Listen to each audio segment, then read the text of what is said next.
Magandang araw sa inyong lahat. Ngayon, tatalakayin natin ang mga mahalagang kontribusyon ni Senador Ramon Bong Revilla Jr. sa Senado ng Pilipinas.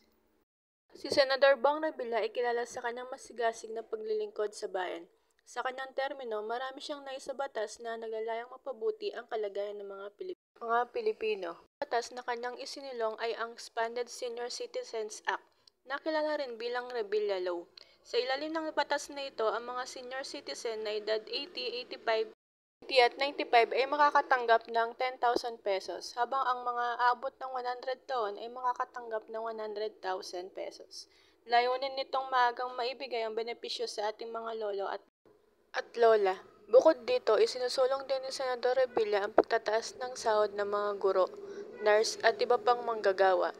Layunin din niyang magkaroon ng standardisasyon sa mga sahod at benepisyo ng mga opisyal at manggagawa ng barangay, kabilang ang mga tanod, daycare workers at health workers.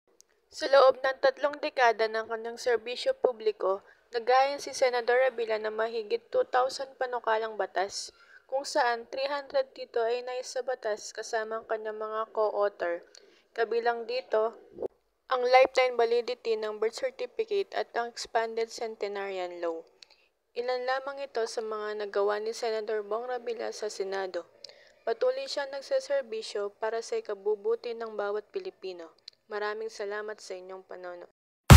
Nandito na si Bong Revilla!